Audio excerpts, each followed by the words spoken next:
Самбай цогноор хүмүүжигчтэй эрхэм хүндэт кино сонирхогчдоо. Бид бүгдийн зүгээс Кино Talk хэмээх кино сонирхогчд болон кино үзэх дуртай, киногоор өвчлсөн хоббитой, кино уран бүтээлчдтэй хамаатай нэгэн цоо шин төслийг Кино Talk хэмээх нэртэйгээр бид бүхэн эхлүүлж байна. Ингээд энэхүү нэвтрүүлгээ бид бүхэн цаашдаа олон сонирхолтой киноны эргэн тойрондох үйл явдлуудаар тогтмол үзэгчдтэйгээ уулзж байхаар төлөвлөж байгаа юм аа. За ингээд манай нэвтрүүлгийн гишүүд маань бол суудгааж байна. За одоо панелист манай Чинснаа. За төслийг санаачлагч Идрууган. За Кино Talk одоогийн 3 дахь шүү манай. Тий. За тэгээ манай кино сонирхогчд бол бүгдээрээ мэдэх бах. Кино уран бүтээлээр одоо өвчлсөн хүмүүс бол бүгд сайн мэдэх Расти маань энд хөрөлцөн ирсэн сууж байна. Тий. Манай үндсэндээ одоо манай Кино Talk нэвтрүүлгийн маань одоо бас үндсэн дараалал, үндсэн одоо ямар чиглэлээр явах уу гэдгийг бол бас голчлон удирдах явуулахаар Расти маань томилогдоод байгаа. Миний зүгээс бол Кино Talk нэвтрүүлгийн одоо хөтлөгчөөр ямар ч байсан томилогдоод байна. Цаашдаа ер нь жоох муу хөтлөөд байвал солигдож магадгүй. За ер нь нөгөө манай нөгөө токуудыг ингээ анзаарах юм бол яг үндсэндээ яг нэг тийм одоо юу гэдгийг албаасны 100% нэг хөтлөгч гээл бус нь ингээл ярьдаг бол ер нь бол нэг биш шүү дээ. Хөтлөгч бол илүү чиглүүлээ явчихдаг. Ер нь бүгдээрээ л ярилцсан, бүгдээрээ л мэтгэлцсэн, бүгдээрээ маргалдан, санал нэгддээрээ санал нэгдэн. Ерөнхийдөө бол уран саны киноны ертөнцид юу болж байгааг энэ одоо 90 минутын нэвтрүүлгийг хүмүүс үзээл яг албаас төр бид 90 минут гэж бодож байгаа тийм. Өнөөдрийн дугаар бол бас тийм урт явахгүй ч магадгүй. Тэгэхээр ер нь бол энэ нэвтрүүлгийн зорилго нь юу гэхээр уран саны киноны талаар мэдээлэл өгч чинь үзэгчтэй харилцаж чинь гол нь бид нар чинь бүгд үзэгч хүмүүс. За манай энэ хоёр жүжигчин хүн мэдээж. Гэхдээ бид үзэгчийн зүгээс бол өөрийнхөө саналыг өгч байгаа учраас үзэгчдийн одоо тэр өнцөг за шүүмжийг хэлэх бол арай эрт байна. Бид нар бол тийм за растыг шүүмжлэг шийдэж бол болж байна. За тэгэхээр ер нь бол тиймэрхүү л байх гээд байгаа. Тийм. Ер нь бол гэхдээ одоо бид нар бол энэ Кино Talk нэвтрүүлгээрээ дэлхийн одоо кино урлагийг одоо олон талаас нь одоо ярих гэж оролдоно. За мэдээж хэрэг түүхэнд одоо кино хэзээ анх гарч эхэлсэн тэндээс ахуулаад өнөөдрийг хүртэлх цаашдаа кино урлаг маань аль хүртэл явж байгаа ямар чиг хандлагатай байгаа энэ талаар бүгдээр ярин зөвхөн гадаадын киног ярихгүй Монголын кино урлаг руугаа бид зөвхөн дараагийн дугаараараа орж ярилцах болно. За тэгээд бас шүүмжлэх одоо атакуудтай толдох молдох одоо эсэн шидийн зүйлүүд цаашдаа бол болох бах гэж бодож байна. Эхний дугаарыг бол бид нар дараахан эхлүүлье гэсэн бодолтой байгаа.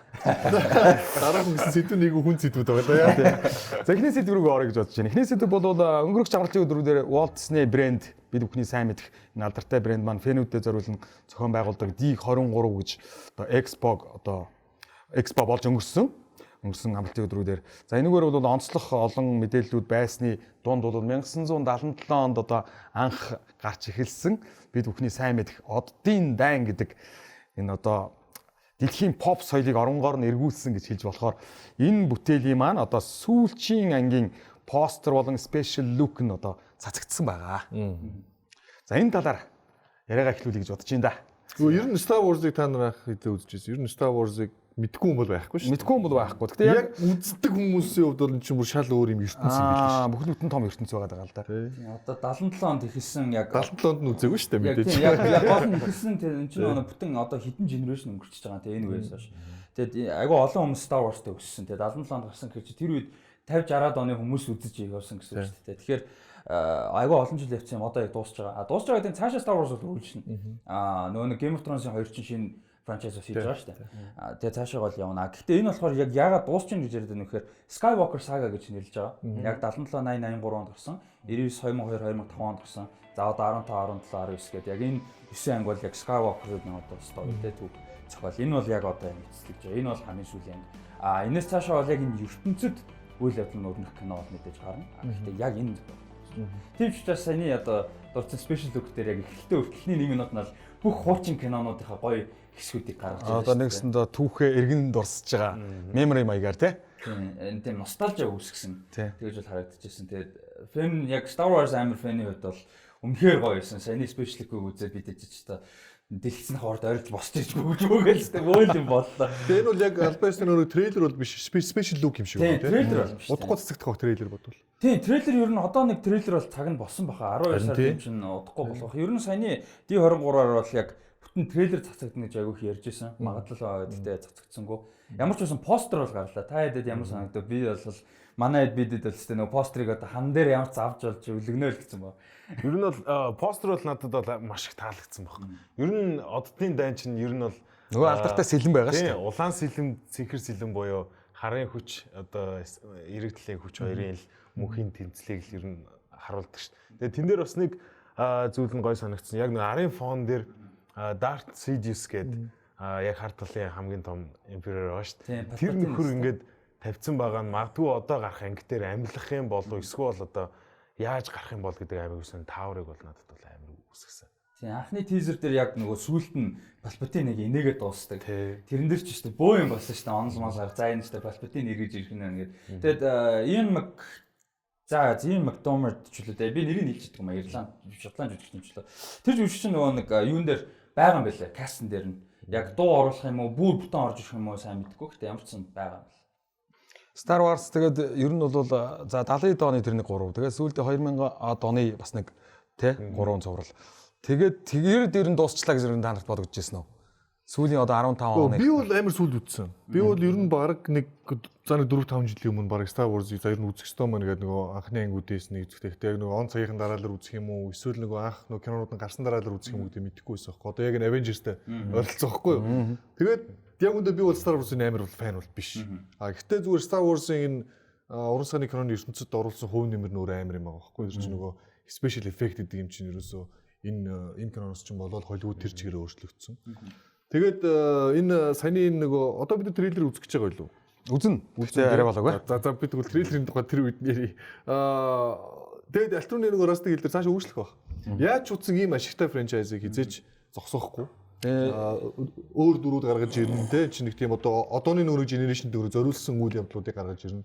Яг одоо нөгөө хуучны плот нь бол жоохон өдөртэй болж эхлэх байх. Одоо нэг үеийнх нь магадгүй. Одоо энэ ангаар ямар юм болохыг бас харж лээ. Star Wars ертөнц бол цаашаа өөрчлөлт тодорхой болсон байна. Одоо түрүүнд дурдсан D.B. Weiss, David Benioff гэдэг Game of Thrones-ын хоёр бол бүтэн триложи хийж байгаа. Тэрнээс гадна яг саяны Last Jedi гэдэг өмнөх анги те.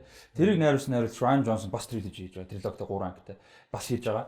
Бүрийн хэмжээний киноны хувьд л тийм. Цуврал бол одоо 3 цуврал яг хийгдээд явж байгаа. Нэг нь animation Resistance гэдэг яг одоо гараад явж байгаа. Нөгөөх нь болохоор жүжигчин Pedro Pascal гол дүрд нь тоглож байгаа Mandalorian гэдэг цуврал. Одоо Disney Plus дээр 11 сарын 12-нд тухай яг гарах юм байлээ. Нөгөөх нь болохоор Rogue One гэх кино гарсан шүү дээ Star Wars амтс. Тэрэн дээр Diego Luna гэдэг нэг Мексик жүжигчин тоглосон дүр байдаг. Cassian Andor гэдэг.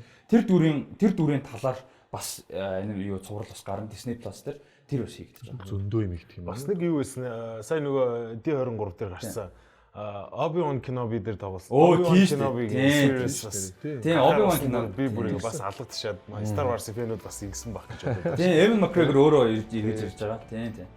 Тэгээ энэ McGregor-тэй дээр яг бид нар нөгөө үзэж эхэлсэн байхгүй миний хувьд бол Ewan McGregor-ийн дүрээр. Тэгээд нөгөө алдартай хэллэг биш I am your father matter гэдэг.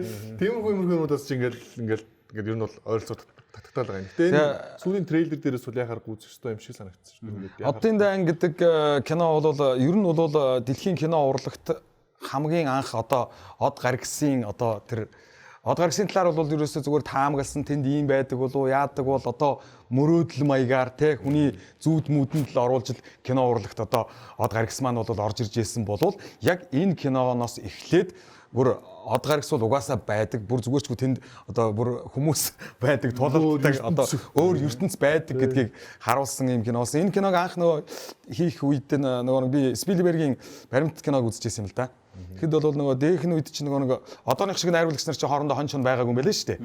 Тэр үеийн одоо Мартин Скорсезе одоо Спилберг энэ төр чинь одоо энэ киноны одоо найруулагч маань тий бүгдээрээ ингээд хоол нэгээд ингээд бөөнөрөө амралтын өдөр гэртээ сууцгааж байгаа байхгүй. Тэгсэн чинь одоо ярьцгааж байна л да. За та нар би нэг нь ингээд би чи ямар кино хийлээ мэлээ гэж би нэг яриад Спилбергийг л одоо нөгөө тэр Jaws энэ байсан. Тий. Jaws моос ч бол бүр гартсан. Тий. Гэхдээ Спилберг ямар кино хийх чалаад Спилбергийг бүгдээрээ доогдож байгаа. Инээлдэл. ийм кино гэж юу байд юм бэ гэж нөгөө хэд нэ нэ.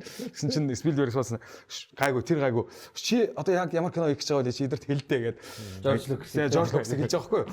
Гэсэн чинь нөгөөх нь за тэр яах вэ гэдэг. Нөгөөх чинь үгүй наа чи бүр одоо мөнгө төрөнд босцсон одоо бүр ингээд бүр хилцсэн байгаа наа чи одоо за чи хэлдэ ямар кино хийж байгаа гэсэн нөгөөд нь ямар кино хийж байгаа бэ нэ тэр гээд бараг л зэрлэг өрний тухай кино юм уу энэ тэр гээд асууж басуугаад гэсэн чинь яах гэдэг юм бэ чимээгүй тэр одоо үдгүй мэдгүй гэн тэр гэсгээд за хэлчихэлтэй гэсэн чинь ямар нэртэйг нь хэлчихэлтэй гэсэн чинь оддын дай нөгөө зүгээр саваад бас тэгээ одон дээр байлдах юм уу гэдэг асуугаад бүр тийм байдалд хүмүүс төсөөлөхгүйсэн байхгүй ийм оддын дайн одоо од гаргсын дунд одоо ийм өөр ертөнцийн тухай үзүүлнэ гэдэг бол хүний санаанд багтахгүй бусад найруулагч нарын доогөлж инээжсэн энэ хүү бүтээл маань одоо ингээд 9 зураг гараад дэлхийн нийт бүр хүлээн зөвшөөрөөд одоо дэлхий дээр өөрсдийн гэсэн баг ийм фэнүүдтэй болцсон ийм зураг. Merchandise бизнесийг бас эхлүүлсэн анхны одоо франчайз шүү дээ. Сая Додны нэрээс өмнө merchandise гэж юу нэг баг уран саны киноны сурвалж байдгүй юм байна. Сая сүүлд Cars franchise merchandiser Star Wars-ыг ивцэн. Тэгвэл хамгийн их одоо merchandise зарсан.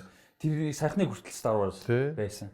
Cars чарга хүүхдүүдийг бадсан. Хүүхдүүдийг бадсан. Манай хүүхдүүд чаргагүй бадулсан. Тэрэнд нь орсон. Тэр постэр үзэхгүй. За тий. За постэр бол ямар ч байсан сонирхолтой. Яг нэгдүгээр зөвхөн арт талаас зураг талаас өмнөхөр гайхамшигтай үзэсгэлэнтэй постэр байсан. Бүр ингээд яг гоо киноны постэр гоё зөндөл байдаг л та тий. Гэхдээ энэ постэр бүр юм спешиал гоё байсан бүр. Үнэхээр ямар ч нэг төрөө хэлжсэн шиг ингээд би бол олж аваа зааллаа тань ингээд бодсон. Нэгдүгээр хоёрдугаар нөгөө талаас яг энэ Ray Kylo Ren хоёрыг л дахиж нэлээд л тулгаад байна л да. Тэр бас айгүй сонирхолтой. Тэр хоорондоо айгүй одоо ялангуяа Last Jedi кинон дэр нэлээд холбоотой байсан тий. Айгу хоорондоо нэлээд одоо зам нийлсэнтэй янз бүр байдлаар тэгэхээр энэ дээр бас нэлээд тэр хоёрын өнцгийг айгу сонирхолтой харуулсан. Дээрээс нь Палпатин сая хэлжсэн. Тэгэхээр тэр бас нэлээд сонирхолтой байх гэж бодож байна. За тэгвэл special look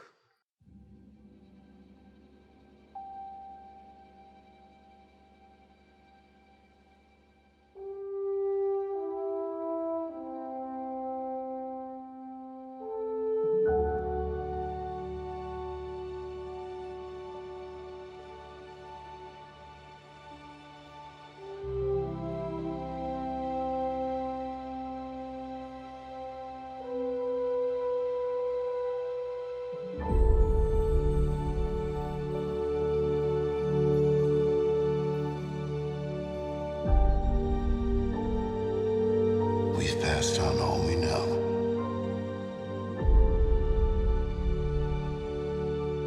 A 1,000 generations live in you now.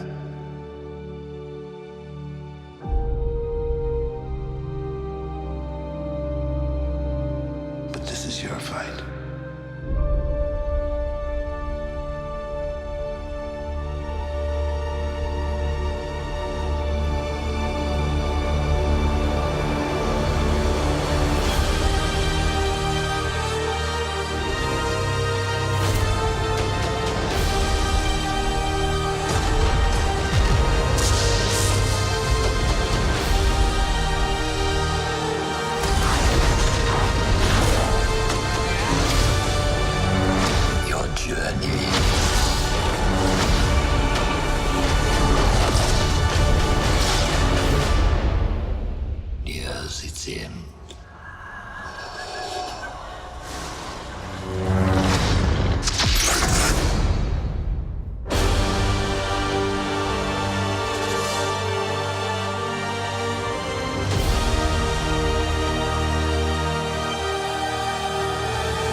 За special look надад түрүүн дурдсанс нэг айгуу гоё санагдсан юм яг эхний 1 минут ч юм уу те орчим нь яг ерөөсө франчайзийнхаа тухай бүх хэсгүүдийг гаргасан. Бүх киноныхаа айгуу гоё хэсгүүдийг бүгдийг нь гаргасан нь бол дурсамж те. Дурсамж үүсгэж албаар тийм ностальжик мэдрэмж үүсгэж Disney ч яаж маркетинг мэднэ шүү дээ.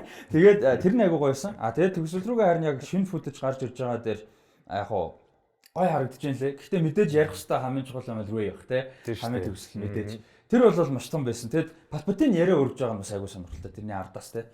Палпатин ярьж байгаа нь гоёсэн. Люк ярьж эхлээд арднаас нь Палпатин ярьсан тэр бас сонирхолтойсэн. Одоо Darth Sidious те. Sidious мөн те. Darth Sidious. Тэгээ тэр бас айгуу сонирхолтой байсан. Тэгээд Ray тэр болохоор тийм улаан сэлэн барьсан lightsaber те.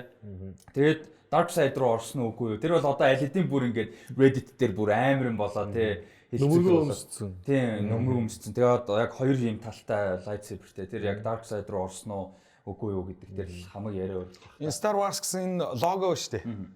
Одоо титр тий. Энэ ер нь яг анхныхаараа л ер нь явж гинөө. Тэгээ лого бол хизээч өөрчлөгдөв. Өнгө бол дандаа өнгө л өөрчлөгдөд байна тий. Тэр лого өөрчлөгдөх юм бол хэдэн зуун сая фэн бичдэг. Яг ийм зүгээр энэ Star Wars гэдэг одоо энэ бидний бичлэлтийг мэдэн шүү дээ. Энэ лого ингээд ер нь ингээд Star Wars-ийн лого болсон юм бэ.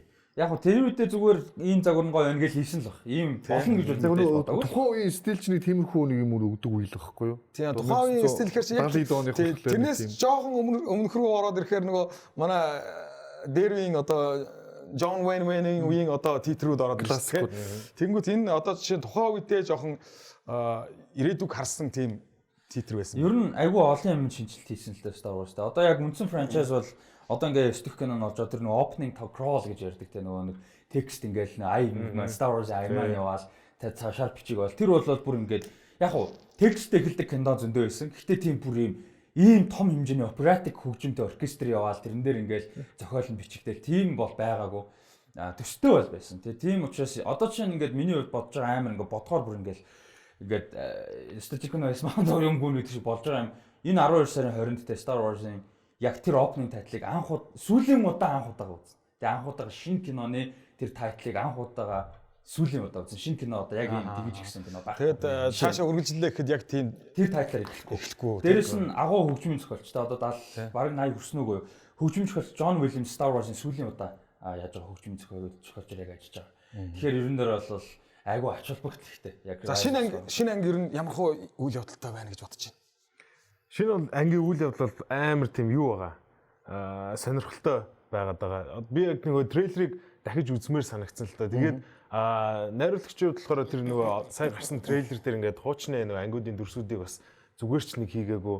Яг тэр хэсгүүдийн диалогуудыг бас оруулсан. Тэн дээр бас магадгүй ингээд жоохон хинт ч юм уу те. Одоо гарах ангийн жоохон үйл явдлын бас таамгийг өгсөн байж магадгүй гэж хараад дахид нэг ухрааж үзье гэж бодоод. Тэгээд сэжүүр байна уугүй юу? Сэжүүр байна уугүй юу гэдэг. Тэгээд трейлер дээр бас оруулсан хид хідэн дүрсээр ялангуяа тэр төгсгөлийнхыг бол би бол тэгж таамаглаад байгаа шүү дээ. Манай гол төр Рэй маань эсрэг талд орохгүй бах тэр зүгээр ингээд нөгөө түрүүн Force Vision гэдэг чинь нөгөө зөвгнөл ч юм уу эсвэл нэг харсан зүйл нь байж магадгүй. Тэгэд энэний өмнө гарч исэн бас трейлер дээр хиний хоолой байсан.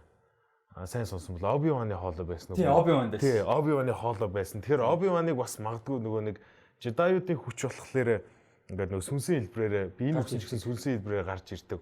Болохоор Obi-Wan-ыг бас сүнсийн хэлбрээр гарч болох юм болов гэдэг тийм таамаг бас төрөө. Шинснаа бол ер нь пен юм байна л да. Сая Last Jedi дээр Yoda гарсан шүү дээ. Force Ghost. Тэгэхээр энэ дээр бол магадлал нэлээд өндөр. За иймэрхүү байдалтай байна. Бид бүхэн одоо 12 дугаар сарын 20-нд Star Wars-ийн агуу одоо цуврал гэж хэлдэг үү? Одоо цувралын одоо хамгийн сүүлийн буюу 9 дэх анги одоо цоошнэр одоо Christmas-ийн өмнө гарах гэж байна. За гэхдээ бол оддын дан гэдэг энэ прожект маань бол дуусахгүй цаашаа үргэлжлэнэ. Зүгээр энэ хэсэг нь одоо season гэх юм уу те. Бараг нэг том season бүхэл бүтэн одоо 40 жилийн турш үргэлжилсэн season ингээд дуусгах гэж байгаа юм байна. За тэгээд 12 дугаар сарын 20-нд бол бид бүхэн энэ киноны шинэ ангийг хүлээн авч үзэх нь. Тэрнээс наан бол мэдээж хэрэг трейлер цацагдах бах. Энэ нэвтрүүлгээрээ бид бүхэн бас дараагийн одоо шинэ мэдээллүүдийн нь бол та бүхэнтэй хуваалцах болно. Удахгүй трейлер гарах бах. Тий. За бидний дараагийн хүндэх сэдэв бол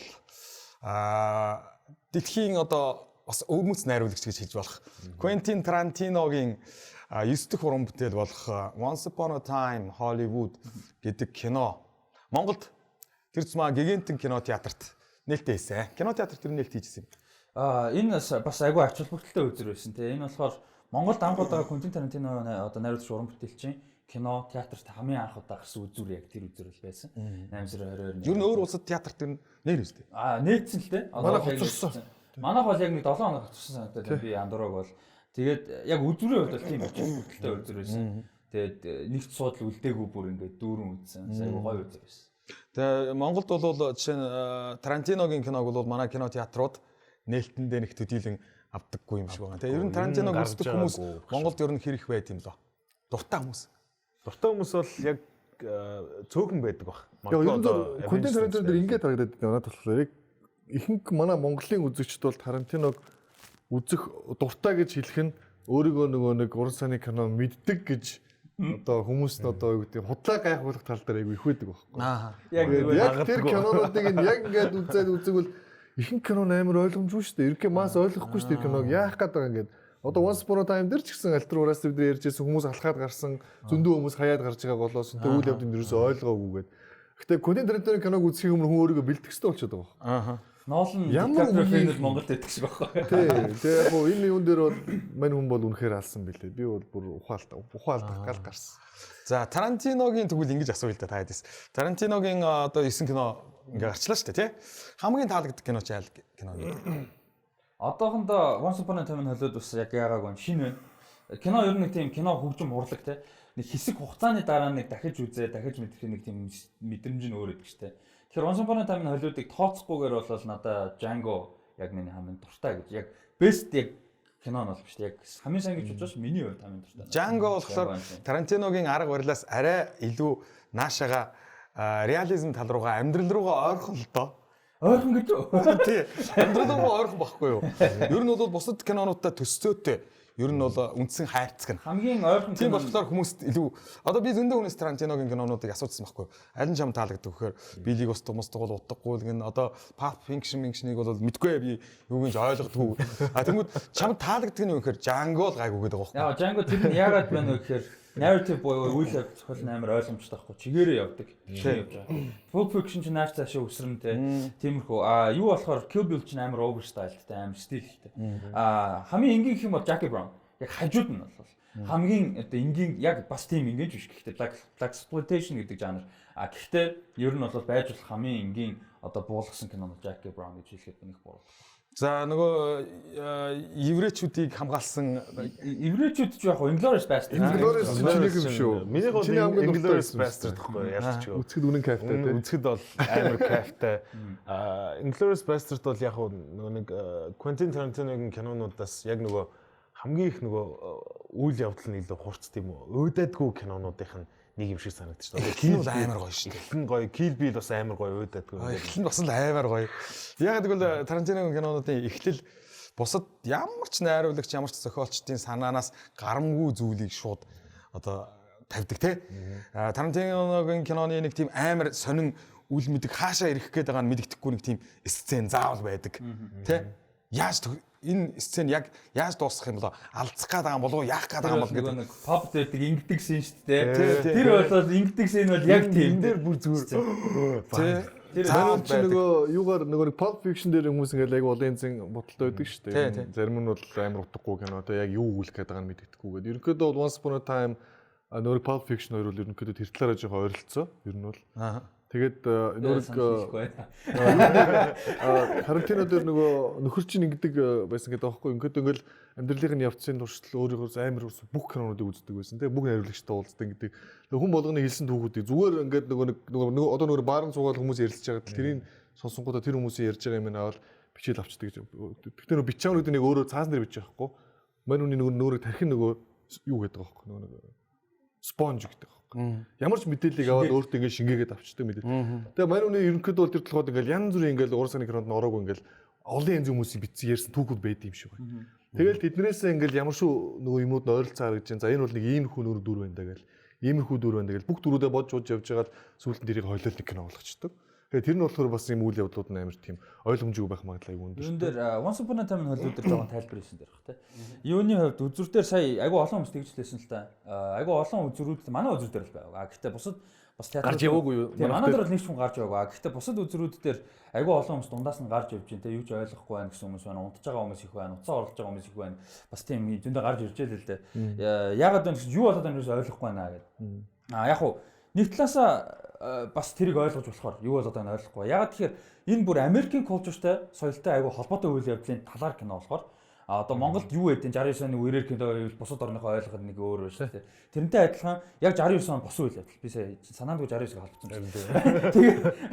Тэгээ тэрэн дээр болохоор 69 онд яг Sharon Tate гэдэг жүжигчин Бас найзууд тэ 8 сар хагастай жирэмсэн байсан. Юу юуг төвчээсэн эмгтээс тэгээд нөхөр нь Роман Поланскиг уран бүтээлчтэй одоо хүртэл байгаа. Одоо бас нэлээд мондог уран бүтээлчтэй нэг Роман наруулсан юм үү? Тийм юм пианистын наруулсан. Тэгээд тухайн үед Роман Полански Европод яг кино зурагтай ажилтаа байсан. Sharon Tate ихнэр нь яг гэртээ үлдсэн. Тэгээд яг найзуудаараа ингээд гадуураас зугаацж явж байгаад гэртээ ирсэн чинь яг тэр Manson family гэдэг одоо family-г би ингэж хэлээд яагаад гэхээр яг гэр бүл биш. Тэр нэг cult гэж ярьдаг штэ. Олон даагчтай өөрийгөө бурхан шиг болгоцсон тий. Society юм. Тийм cult маяг. Тийм. Тэгээ нөгөө мань хүний Manson-ы одоо Charles Manson тий хислийг нь даагдаг тий. Ерөөсөө тэгэд манай хүн болохоор тэр 3 4 хүнд хэлээд одоо очиод тэр Sharon Tate тэр хүмүүсийг таад одоо очиж яг ингэж одоо алаараа гэдээ бүр хилцсэн байсан. Тэгэд амьдрал дээр бол айгүй хүнд юм болж байсан. Айгүй муухай үйлдэл аимшигтай үйлдэл болж байсан. Яг тэрнийг Тарантино яг нэг Inglourious Basterds дээр нэг Хитлерийг нүүрлэн цөмөрт боддоо шүү. Тэр шиг яг оронгоор нэрвэлж авах албаар тий. Тэгээ үзэж байгаад бас бодож л байсан л та.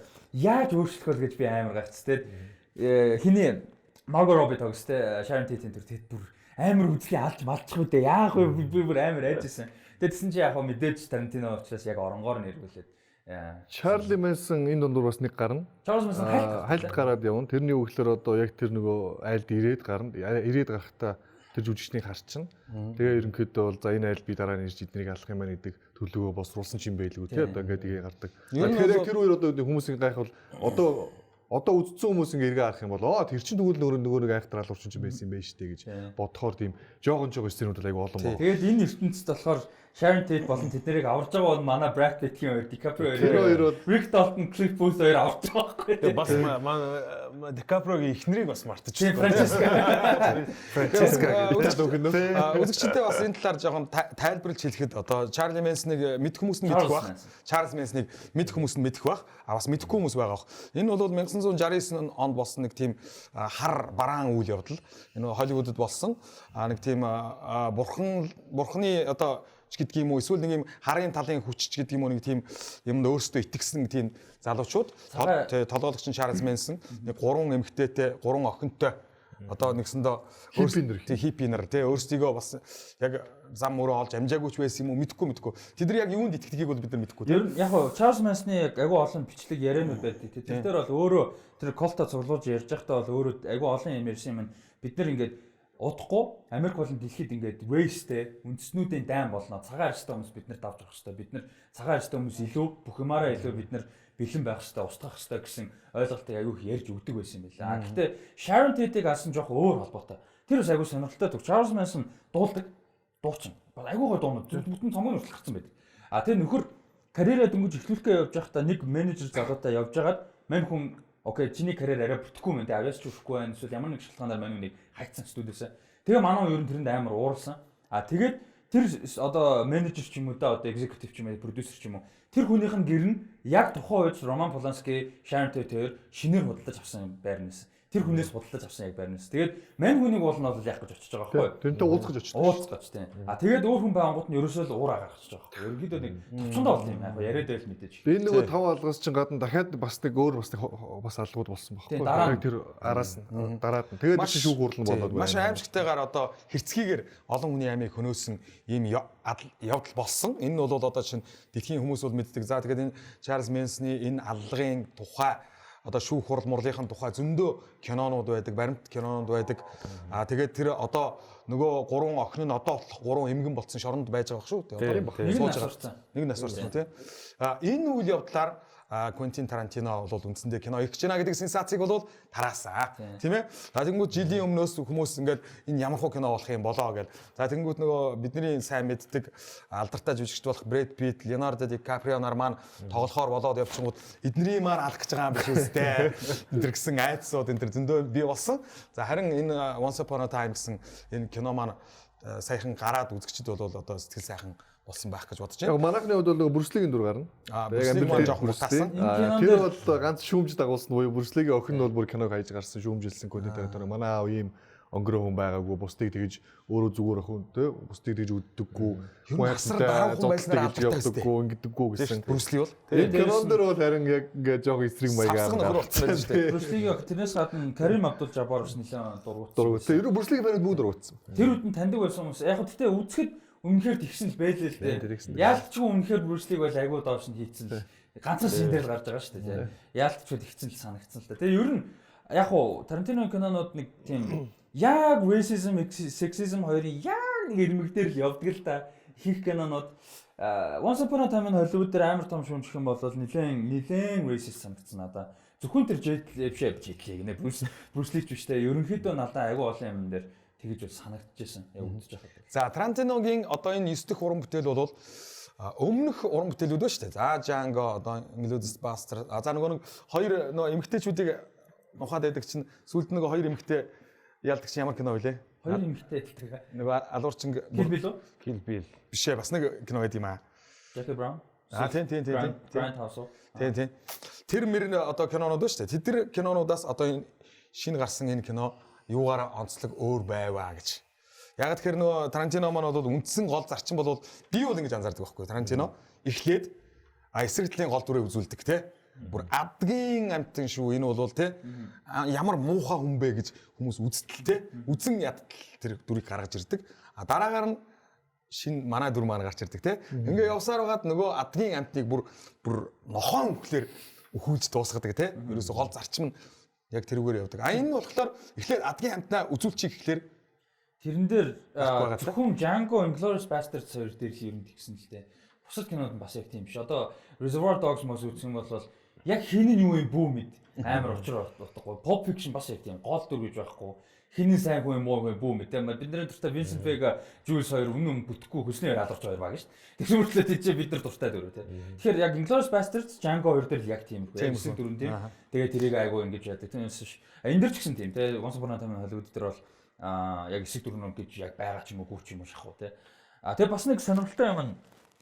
Тарантиногийн амар одоо их ярддаг юм нь бол кино урлаг таартай. Бүр ингээд тэгээ ялгаж салахгүй үздэг тэгээ бүгдийг үздэг. Ялангуяа классик хуучнуудыг тэгээ бүгдээр ингээд заавал сайн гэсэн дээ шүү дээ. Кино урлагаас агүй их юм юмнууд авч кинонд элементүүдийг нь оруулдаг. Зарим хүмүүс хулгайлсан гэж мань нэг маш их шүүмжилдэг. Өөр болохоор энэ чинь хулгай биш ээ. Энэ бол ингээд одоо юу гэдэг вүлээ?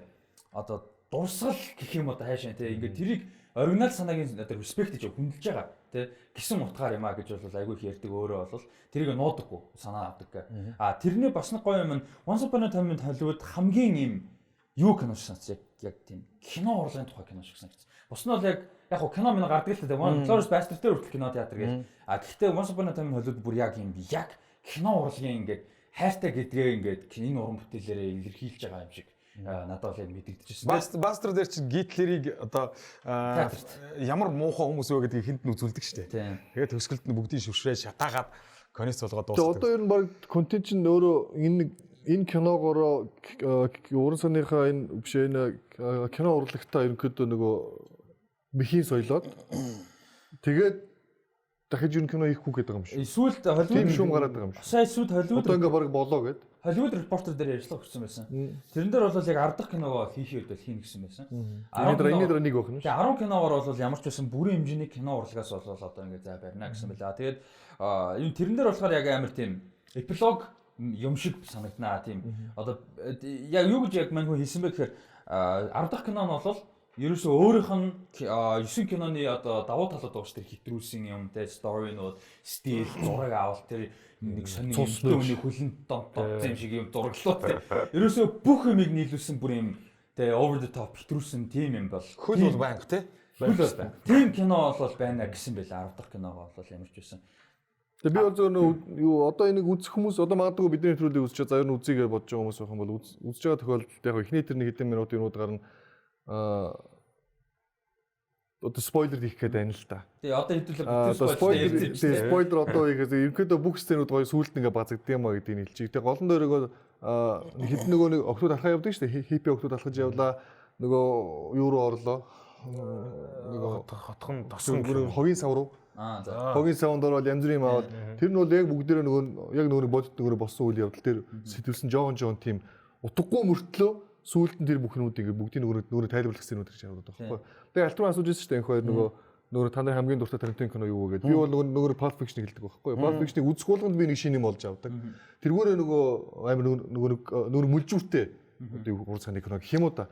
Ягаад ч юм зөвхөн одоо юу гэдгийг айгүй олон нөгөө сүйд төрсэн одооны хайруулагч чинь бүгдээрээ Тарантиног үзэж өссөн. бүгдээрээ Тарантиногийн кинонд эргэж үзээд жишээ аваад за энэ дээр ингэж уяах хэрэгтэй юм. Иймэрхүү зураг ингэж авах хэрэгтэй юм. Одоо бол тэр хүмүүс дахин үздэг гэж байгаа байхгүй нөгөө Pulp Fiction жишээлбэл. Тэгэл шин санаа бүх юм дээр ирсэн. Би одоо хийж үзсэн мэдхгүй. Дахиад үзлээр дахиад шинэ болоод авна. Үн чинь ийм байсан юм шүү дээ. Энэ текст чи ийм холбоотой юм шүү. Тэгвэл дараад нь жоохон ухангуч манайд сүүлдээ жоохон тайлбарлаж шээ. Энэ чинь юм учраас шүүгээд Тарантино чинь бас яг шууд ингээд юмудаа хэлчихдэг шүү киноны талаар. Сүүлд нэг хэдэн жилийн дараа жоохон чанар гаргаж ирдэг юм уу аяг хөл. Тэгээ Pulp Fiction дээр угаасаа тэр нөгөө Библийн мөртийг хэлээд идэв шүү дээ тий. Тэгээд тэр зохиомл Библийн. Тийм зохиомл Библийн. Тэгээд тэрийг тийм ч утгаараа баг тэр суманд оногддггүй юу тий. Нэг тиймэрхүү байдал харагддаг ш. Дээрээс нь бас Pulp Fiction дээр угаасаа нөгөө хар тамхиг хэтрүүлвэл яг ямар болох вэ гэдгийг бүр яг амьдрал бодтой ингээд шууд тэгж үзүүлсэн кино өөр байдаг ч юм уу шүү. Тэр бүр хамгийн одоо ойр гэх юм уу. Бүр холбогдсон кино бол байгаа. Найрагч сая Монголд ирээд явцсан байлаа. Уудаж амтсан бол гоё л байсан баг. Дараа нь Аронофскигийн Requiem for a Dream гэх кино. Хэрвээ үзэж байгаагүй бол тэр бас кино. Би үрдэж бол нэг зөвлөхгүй. Маш хүнд кино. Хүнд кино. Гэтэ үзэхэд бол ямар ч үсэн кино урлагаас нэг юм аваад. Аронофский чи ер нь бол арт гэж явах уу? Ер нь баг тэгж явна. Ер нь нэлээд содон кино гэдэг юм шүү дээ. Дандаа бас поо шүү. Нэлээд хүнд тийм кино гэдэг. За тэгвэл Тарантиногийн бүрэн хэмжээний уран сайхны кинонууд яг ямар нэртэй кинонууд хэдэн онд бүтээгдсэн юм бэ? Бүгдээрээ бас дэлгэцээр нэг хараад.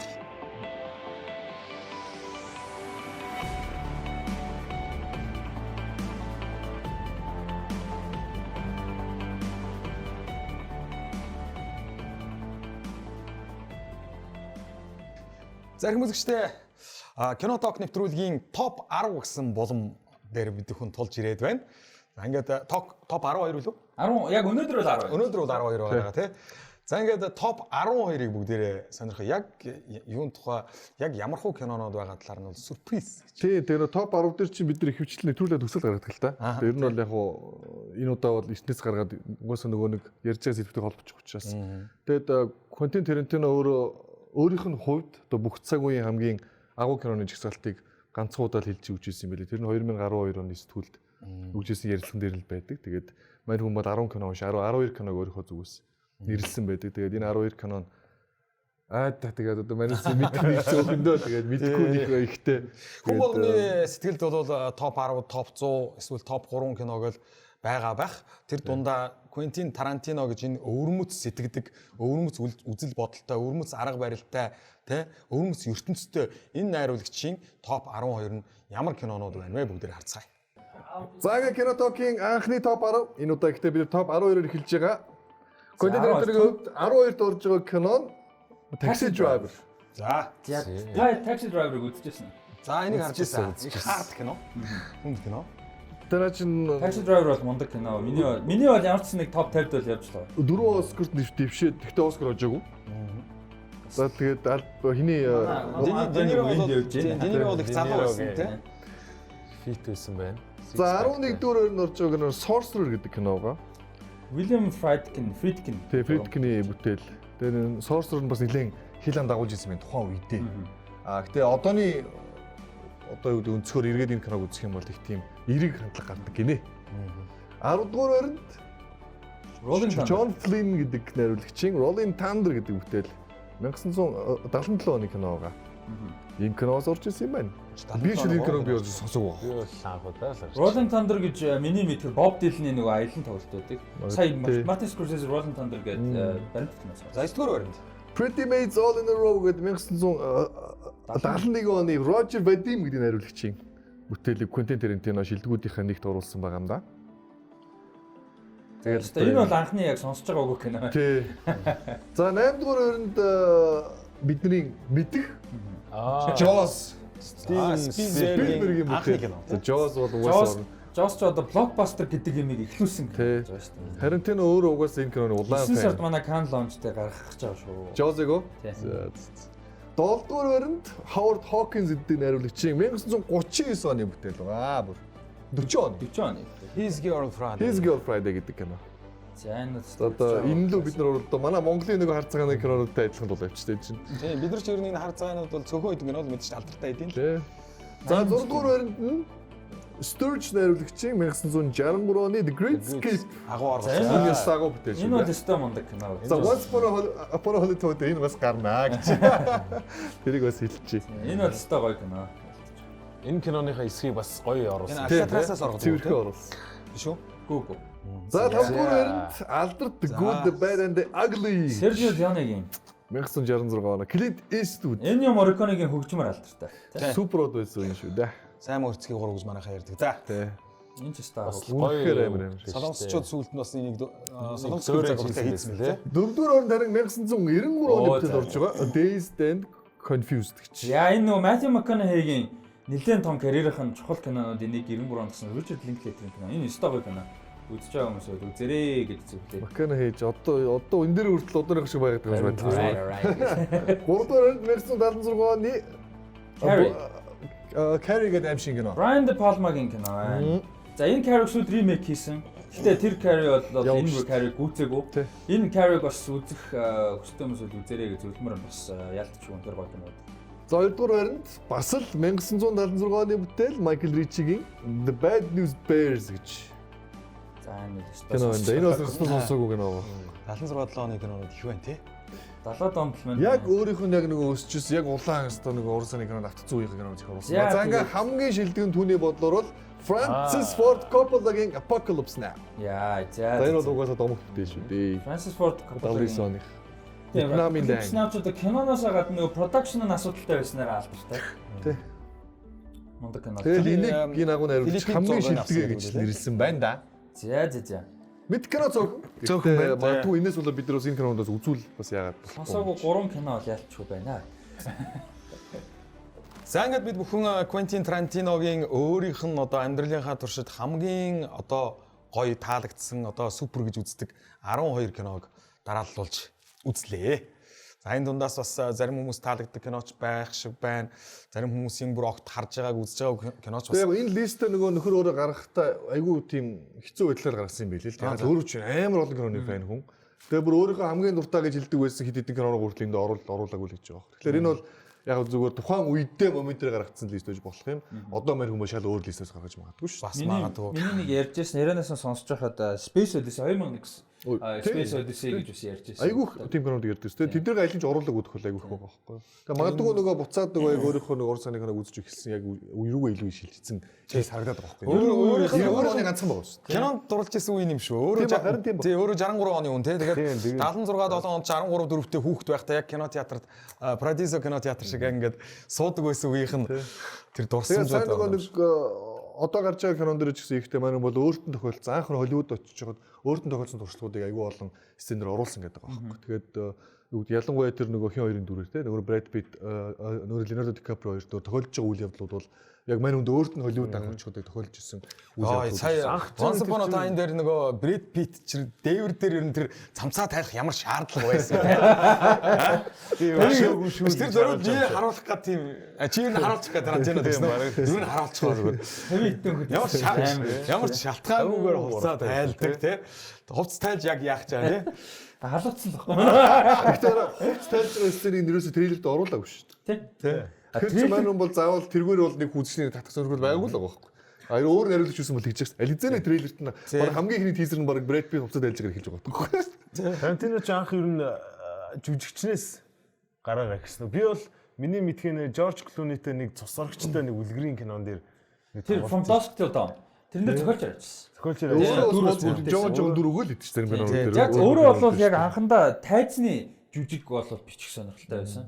Тэрнээс явж байгаад бол мэдээж кино зохиол руу орсон. Анхных нь яг бүрэн уран бүтээл болсон. Зохиол нь бол True Romance гэх кино байдаг.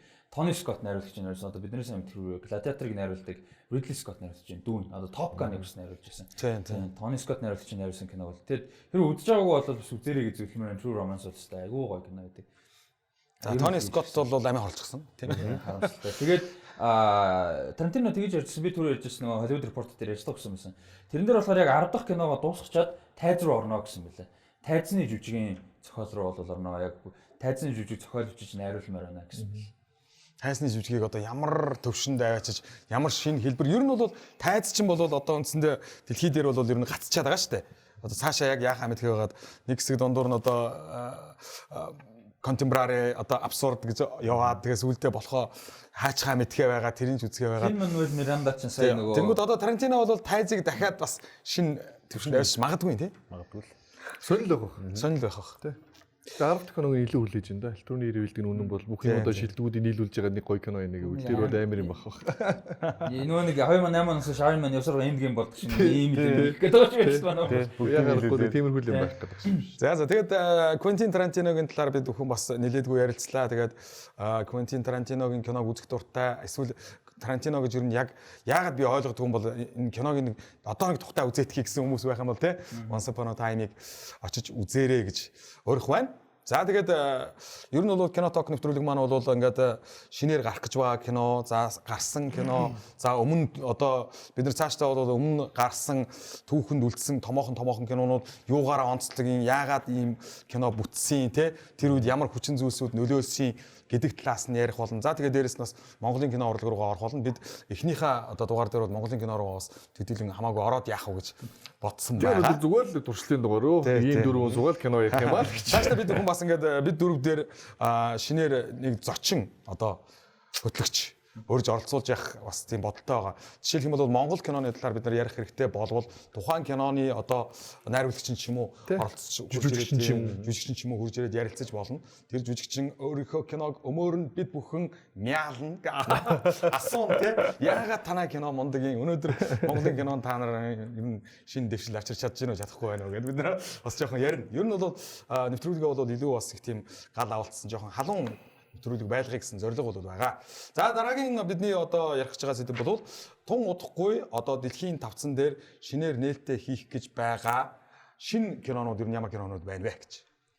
Тийм одоо үлдсэн оны хугацаанд бас хин ямархуу кинонууд хамгийн хүлээж байгаа талаар яддаг гоё ярилцуулж сонирхолтой баг тийм. Миний хувьд бол яг ялч түрүүн анзаарсан баг Star Wars ялцчгүй дээр үлээж байгаа. Тэр бол үнэхээр одоо бүр энэ оны үлдсэн хугацаанд бол миний хамгийн том хүлээлт бол байгаа. Мэдээж тэрнээс гадна тэр бол айгүй ойлгомжтой хаа. Тэрнээс гадна бас хүлээж байгаа гоё кино гэх юм бол юу вэ? Knives Out гэдэг кино байгаа. Ryan Johnson найруулж одоо Star Wars The Last Jedi киноны найруулж Ryan Johnson-ыг одоо найруулсан гол дүрдэн Daniel Craig. За тэгээд Keith Stanfield өөр хинчдэг бүр ингээ 10 хэдэн супер одоо тогсон. Би бас яг одоо мартчихад байна. Супер одоо тогсон маш гоё гейм хөгжилтэй дээрэс нь юм учир бүтүүлэг алга малгатай юм сонирхолтой мөрдөгч энтертэй тим кино гарч байгаа. Тэгээд 11 сарын 27-нд гэж байсан санагдаж байна Монголд би андуураг болол. Ямар ч Монгол кино театрт гарах юм байна. Daniel Craig-ийн тоглосон одоо 007 бас гарах гэдэг юм. 4 сард гарна. 4 сарын 8-нд гарах товтой байгаа. Тэрэн дээр нэр та хэд мэдсэн нэг адвис нэрэн зарлагдсан шүү дээ. Bond 25 одоо 4 сард гарч байгаа кино No Time to Die гэдэг нэртэй гарахаар ирсэн байгаа. Тэгээ James Bond ч ер нь бид яг тэр нөгөө тийзерийг харсан шүү дээ. Нөгөө юуны гарч ирдэг шүү дээ. Нэр нь гардаг ингээд амар тийм амар хямдхан хийж байгаа байхгүй тэрийг бол тий. Зүгээр хийж яг тэрийг юу. Гэхдээ зүгээр тэргээр өөр ингээд тогтцсон нэг тийм брендинг гэх юм уу юу юм. Амар юм. Star Wars Opening гэсэн. Star Wars Opening-тэй адилхан. Тэгээ ерөнхийдөө бол нөгөө 007 бол бас нэг тиймэрхүү. Анхны маяраас алдахгүй яваад байна тий. Тэр нь ч тэгэл амар тийм iconic болчихж байгаа болохоор өөрчлөхгүй байсан. Гол нь орлого олоод байна л да. Үзээд байна л да хүмүүс одоо. Тэр чинь аргагүй шүү дээ. Явна шүү дээ. Terminator чинь одоо маш олон кинонуудын юунууд франчайз үргэлжилж шүү дээ. Одоо Rainbow гарах чинь, Terminator гарах чинь. Миний хувьд гэх юм бол Rainbow хийж байгаа. Rainbow чинь одоо Rainbow байгаа. Last Blood гэдэг. Last Blood гэдэг. Манай Stallone ах гарч чинь. Stallone ах өөрөө одоо оролцож байна уу продюсер энэ? Тий, мэдээж одоо өөрийнх нь одоо гац. Юу юм бэ л дээ. Одоо чинь би нөгөө Beverly Hills-ийг сонирхоод ингээ автобусан дээр суудсан нөгөө танилцуулгач нэг үнтэй ингээ Beverly Hills-ээр ингээ явж байхад тэгжсэн л та. Тухайн үеийн одоо жишээ нь тэр Stallone-гийн үеийн одууд гэх юм уу те 80-ад оны сүүл 90-ад оны ихэнх үеийн суперстарууд бүгдээр одоо энэ Beverly Hills байсан. Одоо тэднээс бүгд ихэнх нь байхгүй болсон. Бүгдээр нөгөө од биш болсон, орлого байхгүй болсон. Beverly Hills-ийн өртгийг дийлхээ байсан. Бүгдээр нүгөө явсан. Энд ерөөсөө үлдсэн ганцхан хүн байгаа. Sylvester Stallone энэ байшинда одоо байж байгаа гэдэг тэгжсэн. Тэгэхээр Stallone бол орлоготой байгаа гэсэн үг тийм. Ер нь орлоготой байгаа. Stallone ч одоо Rainbow-га их чинь. Тэгээд тэрнээс өмнө нөгөө Rocky-гийн сурлаа Creed дээр үргэлжлүүлээ явцсан. Тэгээд Creed-ийн нэгдүгээр ингээд Оскарын туслах дүрд бас авах ёстой байсан юм да. Тэг авах ёстой байсан тийм. Авах ёстой байсан. Өөрхий одоо нас авах байсан юм да. Юу амжилттай. Оролт чинь бас мань хүнийх өстэй. Юу? Тийм. Escape чинь бас мань хүний. Escape план уу? Тийм. Гараад Stallone хамгийн гоё кинонд бол шатан даврагч шүү дээ. Малгай гоош наруулчаад Үнэхээр тэрийг бол одоо жоохон хийж үтсэн юм мэдээгүй. Тэгээ юу гарах гэдэг нэг Irishman.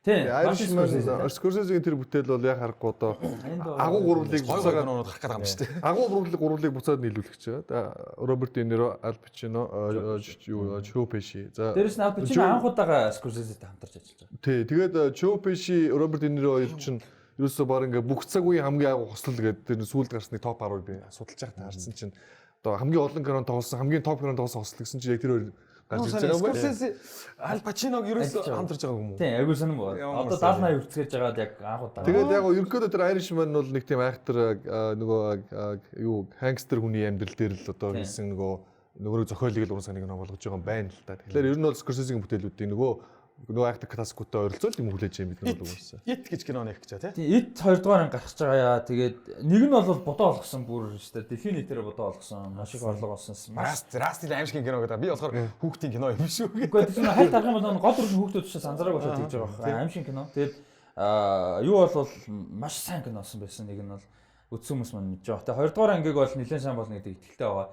Дээрс нь яг энэ дээр яригдах айгуу клон тийм сонирхолтой сэдвийн юу вэ гэхээр аимшиг кино. Тэгээд энэ нэг тийм амар тийм зүгээр ингийн аимшиг бүр айгуу тийм эпик хэмжээний байгаа шүү дээ. Айгуу том скейлтэй үйл явдал юм байна. Тэгээд тийм дээрээс нь 2 цаг 49 минут гэж байгаа. Тэр бас айгуу сонирхолтой. 2 цаг 49 минут том дэлгэцээр аимшиг кино үргэлж үзнэ гэдэг бол бас амархан бол байхгүй баг.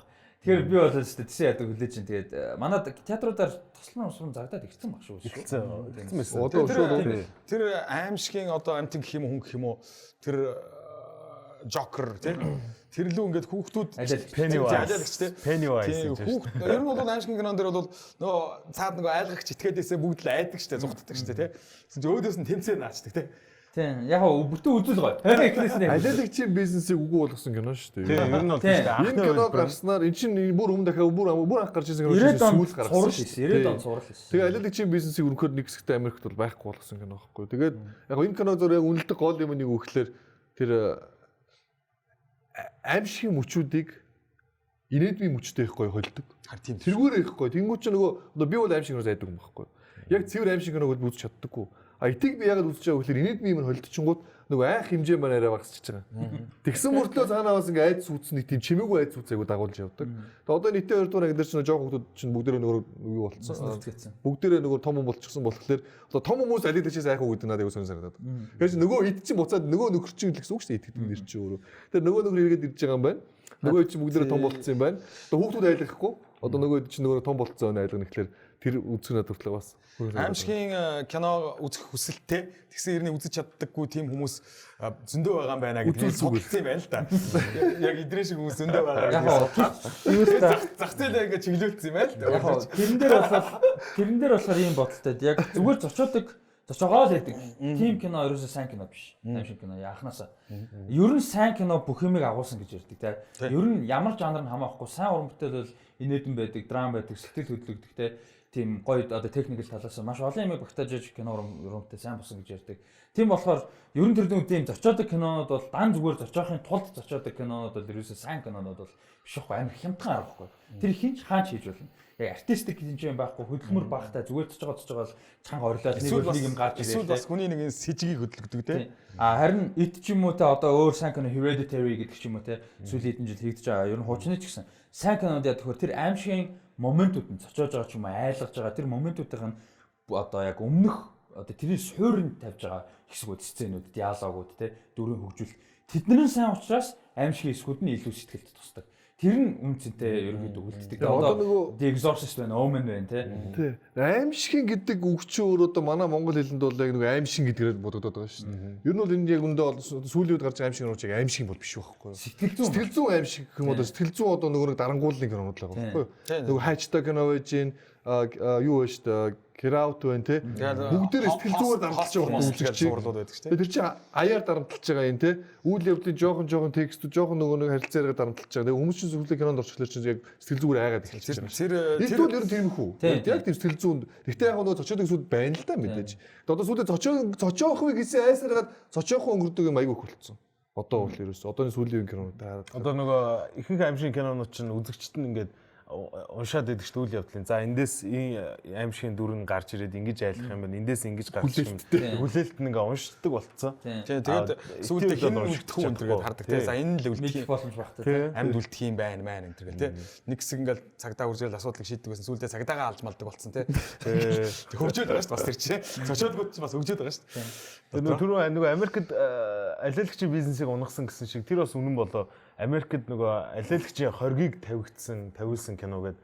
Нөгөө хүмүүс нөгөө этийн багийг зөөж алиалагч явуулсан хүмүүс чинь би нэг айлгадаг, халуунаар айлгаснаас болоод айгүй олон зүрхэн хаагдаж өгсөн тийм баримс гараад. Скрин интер бол одоо сая сүүл явах байсан уу? Тэр нөгөө нэг яг халууны үеэр тэр Central Park-д нэг нөхөр баримтлал хийсэн шүү дээ. Нөгөө яг нөгөө Pennywise хувцсан шүү. Тэгээд хүн хөөхгүй амар муухай заа. Тэр Central Park дээр шүн улаан шаар өрөө ингээд зогсоод идэг шүн. Тэгэхээр ч муухай айгүй арга. Тэгээд нөхөр баримтлалтай боо юм болсон шүү. Тэгэхээр бас бүр ингээд соёл бизнестэй бүр хууль төртөлтэй ингээд хоёроо бид нар ингээд Америкт өссөн бол те жоохондоо ингээд энэ итийг үзээд өссөн бол үнэхээр алиалагч сайхалцсан болчиход байгаа юм л да. Эсвэл номын уншсан. Эсвэл номын уншсан. Эсвэл тэр зохиолын нэс бол үгүй айхаас. Эдгээр чинь нээлт нь бол ерөөсө удахгүй шүү дээ. Одоо дараа 7 өдрийн тавтах. Бид нар баг нэвтрүүлгийн анхны дугаар баг итийг баг ирвэмэрвгээс хийж магадгүй. Тэгээ баг хийж амжиж магадгүй шүү. Пүрж дахиж үргэлжлэх үү? Purge зураг болцоо явж байгаа. Зураг болцоо. Кинон үргэлжлэхгүй байх. Тэр продюсер нөхөр нь сайхан гаралтай. Ерөөсөө айгүй нэг санаан дээр гэс бариад авцсан. Эрхээ өөрийнхөө компанидэр авцсан. Сэргэлэн. Тэгээд ерөөсөө ихээр тэр нөгөө нэг мондог кино олох шаардлага байхгүй. Хэдэн тэрбумаар нь олох шаардлага байхгүй. Гэхдээ 2-300 хийгээ авчдаг. Тэгээд эрх нь өөрийнх нь компанидэр. Тэгээд дистрибьютор том компанид хамтран ажилладаг. Тэнгүүд манай одоо бүр Purge-ороо баяжаад бодоол. Purge угаасаа цуврал болохгүй тийм айгүй тийм нөгөө одоо хүмүүс сонь санаалаа үйл явдалтай учраас тэр бол угаасаа амар цуврал. 3 кино гарсан бүрийн хэмжээний тэгээд телевизэн цувралсаа нэг сизон гараад дууссан. Амжиж байсан. Нэр 2019 онд хүлээлж байгаа гэсэн миний хамгийн хүлээж байгаа кино бол юу байна? Би ч ер нь бол DC-гийн фэн. Тэгээ DC-гийн одоо бас маш том хүлээж байгаа. DC-гийн бүх цаг үеийн эсрэгтлийн хамгийн агуулдар болох Joker-ийн кино одоо гарах гэж байна. Тэн дээр бас Joker хамгийн сүүлд манай нөгөө хин амиа орлдог Heath Ledger тоглосон маш сайн. Хоошоогоо Jared Leto. Тэгээ одоо болохоор хиний хамгийн сайн юу хайзуудын нэг нь одоо дахиад тэр бүдэрийг бүтээгч байгаа. Хиний найзууд юм. Хежрийн. Joaquin Phoenix Heath Ledger-ийн найз юм. Айгуу сайн найз байсан тэр. Тэгээд хамгийн сайн найзынхаа бүр хамгийн сайн найз үр зарим нь ярьдаг. Маш тийм одоо нэг ойрхон тийм харилцаа холбоотой байсан. Тэгээд яг хөө зөв Хежрийн үхлийг айгуу олон дээр тайлбарсан байдаг шүү дээ. Хит дөрөдөө ороод ингээд баг амиа орлох шахаад дооцсон мөцсөн гэдэг. Тэгээд ерөөдөө бол нөхрийн хэлж байгаа ойроо төмөс хэлж байгаа ерөөс тийм байгаагүй юм байлээ. Насварсан оноо Оскар авчихсан. Миний хамгийн сүүлд сонссон мэдээлэлээр нөгөө Michael White байгаа шүү дээ. Нөгөө нэг харийнхын дүр тоглолдог. Нөгөө Dark Knight. Michael J. White. Нөхөр хэлэхдээ болохоор бид нар өдөр болгон инээлдэл явдаг байсан. Тэр хүн дээр сэтгэл зүйн тийм айхтар юм орсон юмсоо байгаагүй шүү дээ. Амиа орлсон бид юус итгэдэг ерөөс тийм баг. Тэр ерөөдөө accident гэж яриад байгаа. Манай бол одоо нөгөө буруу имийг ч юм уу те холиод ууцсан ч юм уу яатсан. Ямар нэгэн байдлаар тэд дотор би дотор тэр урууд явагдаад өнгөрцөн байж болох юм байна. Айгүй олон юмуд гарч байгаа. Тухайд нь бол айгүй их гарч. Jack Nicholson-ы өгсөн нэг ярилцлага байдаг ш. Тэрэн дээр тэгсэн байсан. Юу яасан гэ Jack Nicholson ч өөрөө 1989 он Tim Burton-ы Batman Joker-ны Joker-д тоглосон. Тэгээ Joker-ын дүр маш хэцүү дүр байсан сэтгэл зүйн хувьд. Өөрт нь Jack Nicholson. Тэгээд Batman киноны зураг авалт дуусаад сар 2 сар сэтгэл мэдрэлийн эмнэлэгт хэвцсэн байлээ. Jack Nicholson өөрөө тайвшрахын тулд те. Тэгээд Heath Ledger угаасаа хэцүү байгаад байсан, маш хэцүү байсан. Тэгээд насурхаасаа яг 3 өдрийн өмнө над руу залгасан бүр ингээд буудлаасаа залгаад ингээд бүр гарч бууд чадахгүй байна те. Энэ сэтгэл зүгээс гарч чадахгүй болохгүй надаа ингээд тусуулаад чи би яах вэ гэдэг те. Илүү туршлагатай учраас асууж ингээд тэгжсэн те. Би бол яг зөвлөгөө өгсөн те 3 өдрийн дараа насварсан байсан нөө өвчин амддаг юм хэвтэрж уусан шүү дээ. Тийм тэгээд тэгсэн байсан ингээд Jack Nicholson-ы өгсөн нэг 9 байна 10-аад оны нэг тийм ярьсан байна. Яг сая хэм болохоор нэг 2 сарын өмнө орсон радиогийн ярилцлага хэлсэн байна. Тэгээд нөхрөөд шууд асуусан шүү дээ одоо. Ийм алдартай хүн, ийм алдартай дүр дээр ажиллахад ямар байсан, үнэхээр тийм сэтгэл зүйн байдалтай байсан юм уу? Өдөр болгон бид нартай инээлдэл явж ирсэн. Манайд бас цаанаа тийм айхтар байсан байж магадгүй юм л. Ер нь мэдвэл ноолн л хамгийн сайн мэдэх байна. Тэгээд одоо хиний хувьд Phoenix-ийн хувьд болохоор энэ дүрийг дахиад бүтээж байгаа. Гэхдээ бид нар тэр трейлерыг хараад угаасаа ямар амар дүрөө гэдэг тэн дээрс харагдсан шүү дээ. Christopher Nolan хийх. Бараг зөвхөн тэр трейлер үзээ шар ус боссон. Аюу сонирхолтой. Энэ яг Joker кинонд би яг ямар хүлээцтэй байх ёстой бол мэдэхгүй байхгүй. Хүүхдээ ахт болохоор би бүр ингээ Joker улаан цагаан фэн байдаг байсан. Дүүгийнхаа Batman-уудыг бүгдийг нийтэлдэг байсан. Амар дург. Тэгээд Joker айгу сонирхолтой юм. За нэгдүгээр Joaquin Phoenix бол мондож биш. Тэрнээр л эргэлцсэн юм байхгүй. Миний зүгээр хамгийн гайхаад байгаа юм Todd Phillips зохиолын бичиж найруулж байгаа надад хамгийн сонирхолтой. Todd Phillips ягаад сонирхолтой нөхөр Hangover-ыг хийсэн юм байхгүй. Hangover 1 2 3 тэгээ Due Date гэдэг нэг кино байдаг шүү дээ. Zack Galifianakis, Robert Downey Jr. шүү дээ. Тэр кинонуудыг хийсэн найруулагч Joker-ийн кино амар нэлээд dark харагдаж байгаа тийм кино хийж болохоор яг ямар болох би яг ингээд харцаг хоёр юмс төрч одоо харцуулж өөр жанр. Тэгээ би жоохон гахаад байгаа байхгүй. Яг нөгөө цуг нөгөө харьцдаг ертөнцийг мэддэг нөгөө бусад найруулагч зохиолагч нар энэс бол ийм гарна. Энэ өөрөө жинхэнэ туйлын хүсэл нь бол яг ийм л кино хийх хүсэлтэй юм байгаамаа гэж мэддэг бахал та тий. Яг зүгээр амьдралын шаардлагаар хангоор хийгээ явцсан тий. Тийм байж байна. Тэр нь бол айгүй харахгүй л харагдаж байгаа. Яаж ч харахгүй байгаа. Тэгээ жоохон тийм сэтгэл зүйтэй бол бас тоглох бах. Ер нь сэтгэл зүй аим шиг рүү жоохон чиглэх бах тэр кино. Чиглэх бах. Тэгээ тэр зохиол мөхөөл юмуд нь бол айгүй нөгөө Joker гэдэг чинь бид нар Joker-ыг мэдэх болохоос Joker-ийн арын back story-г яг үндэ нийт масс бол айгүй бага мэддэг шүү дээ. Нийт масс гэж хинж ер нь бол ID тэр байхгүй. Joker-ийн дүр чинь гоё юм нь яагаад амар гоё дүр вэ гэдэг нь хинж мэддэг байхгүй. Хин гэдгийг юм бэ гэдэг хинж мэддэггүй. Түүхийг нь хинж мэддэггүй. Өөрөө нөгөө нэг тэр Dark Knight кинон дэр өөр version оролцсон байдаг. Comic-ын дэр бол хийдгүү. Гэхдээ хин одоо Hitler Joker ярьдээ шүү. Хоёр өөр юм яриад байдаг шүү. Нэг бол аав нь амар архич юм байсан гэх. Нэг бол би өөрөө ингэсэн гээл те. Тэр шиг Comic-ын дэр агай олон түүх байдаг. Гэтэ бүгд хутлаа болж таардаг. Тэгэхээр одоо энэ гарч байгаа харин Joker-ийн тэр арын сториг одоо харуулах гэдэг л шүү дээ. Ээж мэж гаран дэр ээжтэйгээ бүжиглэн Joker болохоос өмнө ямар байсан. Тэр энэ яг албан ёсны гэж ойлгож болох уу юу? Canon тэр энийг бол би жишээ нь албан ёсны гэж хүлээж авахгүй. Энэ киног бол яг энэ киногоор л хүлээж авах. Зөвхөн киног. Энэ кинон доторх Joker гэдэг дүр ийм. Түүнээс нөгөө нэг The Joker болоод яг original гэж би. DC-ийн одоо нөгөө юу гэдэг бол ерөнхий Joker-ийн түүх бол биш ээ гэж. Тийм. Ер нь бол тэгж би бол чинь хувьдаа тэгж юм. Бизнес би зөв сүулт нь асууж одоо удахгүй дуусгах гэж байна нэртрүүлээ. Дуусгах чинь. За би ихнээс асууж явчихгүй. Ер нь зөв хүмүүс ямар жанрын кинонд ер нь юу гэдэг те? Уусаа хамгийн нөгөө жанраа мэдээд авчих. Жанр чинь юу? Дээрээс нь хамгийн бүх цаг үеийн хамгийн шилдэг кино нэгийг нэрлэе явчих. Хэцүүлтэй. Жанр за 3-ыг нэрлэх юм уу? За 3-3-оор явах уу? За жанр бол яг нэг мэдээч зү тий. Гэхдээ би яг ингээд сонгоод үзэх юм бол триллер жанр амар дуртай. Толгой ажилтдаг, хийц гоё байдаг тий. Ер нь айгу гоё. Айгу олон талаас триллер кино айгу олон талаас сайн байх боломжтой байдаг. Жүжиглэл сайн байх боломжтой. Зохиол техникл хийц талаас найруулга маш олон юм. Ялангуяа Дэвид Финчер кинонууд гэдэг юм жишээлх юм л тий. Тэгээд юу science fiction. Тэгээ science fiction бол маш гоё жанр ингээд юмыг нээж өгдөг. Тэгээ фэнтези. Ер нь бол энэ уран зөгнөлт гэх юм аа та. Шинжлэх ухааны зөгнөлт нүүд нь уран зөгнөлттэй. Кино бол би хизээч нэг кино нэрлж чадахгүй, 5-ыг ч нэрлж чадахгүй байх. Айгу хэцүү. Яг зүгээр одоо зүгээр санаанд орсон 3 бод хэлээ л дээ. Биний бүх цагийн дуртай кинонуудын нэг. Яг шууд 1 2 3 дугаар харин бол биш. Blade Runner 2049 бодогдож байна. La La Land бол яг одоо сүүлд гарсан кинод очиж байна. Тэгээ Terminator 2. Зүгээр би толгойд орж ирсэн 3 л хэлж. Тэгээс яг шууд нэрлж байна. Би бас триллер. Триллер ер нь бол дуртай юм байна лээ. Гэхдээ өөрийгөө олох гэж айгу удаан хугацаа өнгөрсөн л төө. Энэ бол янз бүрийн кино таалагдал явдаг шүү дээ, тийм. Ер нь эцэцэд бол яг хамгийн их сэтгэл татагдж байгаа. Яг ингээд ийм л кино хийндэ гэж ингэж би бол одоо нөгөө бас өөрөө кино бас хийжсэн. Тэгээ одоо цаашдаа хийнэ гэсэн бодолтой байдаг болохоор ерөөсө триллер. Триллер бол яг миний энэ жанр. Дуртай кинонууд чинь тэгээд дуртай кинонууд бас триллерүүд ороод ирэх үү? Гэхдээ тэгээ хург майлхаа триллер гэнэ хург майлхаа байна гоё шүү дээ. Тэ? Гэхдээ бас би чинь Titanic амар дуртай байсан. Титаник гоё шүү дээ. Тэ? Гоё юмнууд байна шүү дээ. Санаа. Минийх одоо яг одоо sci-fi ч юм уу эсвэл триллер гэхэд тэгж хэлмээр байна л да. Би зүгээр л ерөнхийд нь базаа зүгээр бодит бус буюу одоо sci-fi уран зөгнөлт эсвэл шинжлэх ухааны уран зөгнөлт ч юм уу эсвэл аим шиг нууцлаг, тийм нууцлаг ч юм уу тийм кинонд дуртай. Ягаад гэх юм бол кино гэдэг зүйлээс би л одоо бодит ертөнцийн байхгүй зүйлсийг л олж авч тэр ертөнцид нь ингээд уусч ороод тэндээсээ ингээд таашаалыг мэдрэх нь л миний гоё яадаг. Тийм болохоор илүү нөгөө бодит бус ертөнцийг харуулсан кинонууд илүү гоё байдаг. Тэгээд яг хамгийн шилдэг гэхээр бас нөгөө Rust-ийн хоёр ах ихтэй адилхан хэлэхэд хэцүү байна. Гэхдээ хамгийн их нь санаанд орж байгаа нь The Matrix байна. Одоо дөрөв гартай шүү маа. Дөрөв гарна. Манай Keanu Reeves соёлоо ирж шүү. Lawrence Fishburne яг бол. Lawrence Fishburne юуны Morpheus-ийн залуу төр Michael B. Jordan тоглож. Тэгэхээр мань юм яригдаад байлаа. Тийм маншерны тийм шуум гарсан биз. Аватар хийж байгаа юм уу? Хийж байгаа. Аватар 2 3 4 5 21 23 25 27 оны 12 саруудад гарах ягдсан байна. 2 3 21 23 25 27 онд.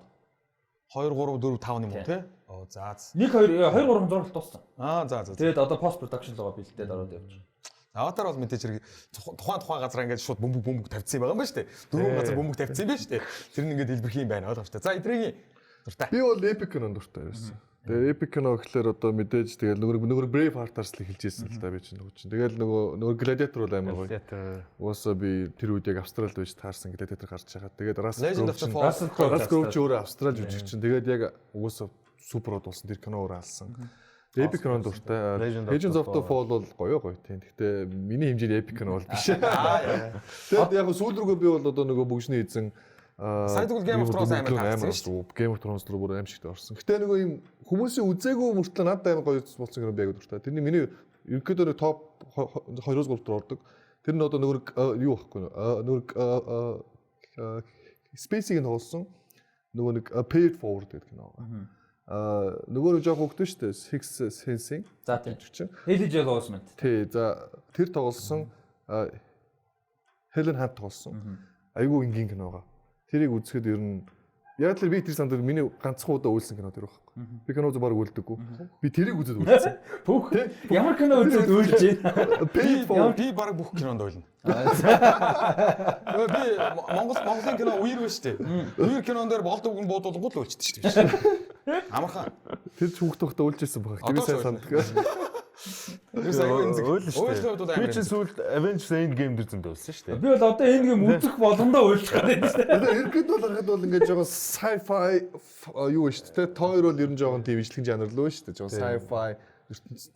Тойроос жоохон нэг трейлер дээр ойрхон биш. Би л ганцаараа маас юм биш дээ ер нь. Би Enedmin кинонд ерөөс дурггүй. Дурггүй ярьж байгаа үү? Өөр Enedmin киноны жүжигч юм шүү дээ. Дурггүй кино юу? Хэцүү шүү дээ. Дурггүй киног марчдаг болохоор сандаг баг. Дурггүй би тэр DC-ийн сүүлийн нэг нилээдэг кино нэлээд дурггүй. Яг хүмүүс сүйд болоод байдаг. Хүмүүс сүйд болоод байдаг. Сүйд ганцхан ингэсэн чинь нөгөө Superman юуны реклам гарсан шүү дээ. Нөгөө Breaking Bad-ийн кино. Трейлер гарсан. Тэрийг бүр өссөн бүр гарч байгаа юм. Сонш кино ганцхан нэг байна уу? Тийм. Тэрийг бүр амар үлдсэн. Ишээ хаард стажин. Джесси гол дүр байна. Жинхэнэ үзүүлэх бах тий. Тэгээд юу Netflix муу юм ихгүй. Яач вэ? Netflix муу юм хийх хийнэ. Breaking Bad-ыг алахгүй. Will Smith-тэй юм бас биш дээ. Үгүй шүү дээ. Чи юу хэлээ нэр нь мартчихлаа одоо. Одоо гарч байгаа юу? Биш ээ. Will Smith-ийн кино гарсан шүү дээ. Нэг морттой юу хэлээ. One лөө. One биш ээ. Өөрөө ганцаар үлдсэн. Fantasy нэг цагдаа мадаатай. Тэр Тэр чинь бүр хог байсан гэдэг шүү Breaking дээ. Bad-ээр найж байгаа гоё кино гаргасан. Тэгээд ер нь Мулан бас гарах гэж байгаа тий. Тэгээ Мулан гараад тийм Мулан. Монгол жүжигчд болсон суур гараад. Тэгээ Монгол жүжигчд Каскадиарууд очиж тоглосон. Тэр нь болохоор яг нөгөө тэр чинь нөгөө тухайн үйл явдал нь болохоор манай эртний 2 дугаар 100 оны үе шүү дээ тий. Тэнгүү Тово В улсынхан нөгөө ардталтайгаа Сямби руу довтлох шиг байгаа нэ. Гэхдээ яг Сямби гэхээр дэлхийд танихгүй шүү дээ. Тэгэхээр дэлхийд жоохон зах зээлийн одоо хүннүү гэдээ нэрлэлсэн шүү байгаа. Тэгээ яг цаг үе нь бол Сямби гэл үе юм байл л. Тэгэл энэ тэр үед болсон одоо хятадын төгс домогт байдаг л байсан тийм одоо бодит баатар эмэгтэй юм байлээ л дээ. А тэрний одоо Монголд одоо хүннүүчүүдийн дүрд одоо зэрлэг одоо мортонгуудын дүрд манай Монголын Каскадиарууд очиж Шинзландд 40 орчим хүний үргэлжлүүлэлтөнд очиж тоглоод ирсэн байлээ. Тэгээ удахгүй юм байлээ. 19 он бол амар юм билээ. 19 он бол үлдсэн ухсан бид зөндөө гоё яваагүй юу? Lion King Кинэттэй явцсан мөнгө авсан. Мөнгө асуудалгүй. Гэхдээ Lion King бол Lion King шүү дээ. Disney-ийн дараагийн Lion King-тэй адилхан кино гарах юм л нөгөө хоёр нохотой чи юу лээ? Dalmatians нөгөө 101 Dalmatian гэдэг чинь тэр чинь Cruella-гийн тухай кино. Тэгээ Cruella-гийн яг origin story. Cruella гэдэг юугаар юм бэлээ шүү дээ. Emma Stone. Салаар ганцаарчлан тоглолт хийв. Постернаас нэг Lady Gaga-гийн дууны чимшиг нэг тийм харагдав. Disney тэднээс бол яг үүндээ залхаал. Би Dumbo-г нь үзээгүй, Aladdin үзээгүй, Lion King үзээгүй. Тэрнээс гадна бас нэг юу байгаа шүү дээ. Юу лээ нөгөө золбин нохоо тижээр гэрийн тижээр тийм тэрний трейлерыг авсан чинь нэг кино шиг зүйлд бас асуудал гарсан шүү дээ. Бүр хуучны 1990 оны нөгөө одоо нөгөө юу анимашныг хулгайлсан байлээ гэдэг. Lion King уу? Lion King. Тэр үедээ л гарч ирсэн. Тийм үү? Би тэр үед мэдээгүй гэсэн. Тэрийг дахиад одоо гаргасан. Тэрнээс хойш зөндөө бүх сценүүд нь яг адилхан болоод ингээд Kimba the White Line гэдэг аниме байсан. Тийм Kimba the White Line гэдэг. Тэр чинь бүр улаан цайн бүр хулгайлцсан шүү дээ. Story-ных нь амар чухал хэсүүд нь бүгдээрээ яг бүр. Hobbit цаашаа үргэлжлэх үү? Ямар ч шаардлахгүй. Гэхдээ Peter Jackson чинь бол Шинэ Зеландад бүр том кино студ барьцсан юм л шүү дээ. Тийм, тэрний хувьд л тийм. Тэр ертөнцийн болоо шинэ юм хийгдэж байгаа. Amazon хийж байгаа. Тэр $1 юутаагаар төсөвтэйгээр зөвхөн production төсөв шүү дээ. Тэр $1 төсөвтэй 5 seasonтэй зураг хийж байгаа. Lord of the Rings-ийн одоо юун дээр ертөнцид. Гэхдээ номноос нь сэтгэлээгүй. Lord of the Rings цуврал яг 3 дугаар үе одоо дуустдаг шүү дээ. Aragorn хаан болоод 4 дахь үе яг эхэлдэг. Fourth Age гэдэг. Энэ зохиол болохоор яг 2 дахь age буюу бүр өмнөхийг нь харуулсан юм байна. За ингээд Кино Talk нэвтрүүлэг маань бол яг иймэрхүү маягаар гэхдээ мэдээж хэрэг яг үндсэн дугаар маань гадар ирэхээр бол бид нар бас булангуудтай болон цэгцтэй болон студ маань өөрчлөгдөн. Бид бол анх энэ төслийг бол нэлээд дээр эхлүүлэх гэж хоорондоо ярилцчихсан л та. Game of Thrones-ыг одоо сүүлийн season гарахын өмнө тийм ээ. Бүр энийг ингээд эхлүүлэх гэж үзчихсэн. Тэгээд тухайн үед яасан бол Game of Thrones-ийн тухай нэлээд ярих байсан байх. Одоо Game of Thrones-ыг ингээд эргээд ярихад бас жоо хуучин юм шиг болчихлоо. Ярина. Нэг би гэхдээ яг би. Game of Thrones За ингээд Кино Talk нэвтрүүлгийнхаа энэ удаагийн дугаарыг туршилтын дугаарыг өндөрлөе гэж бодож байна.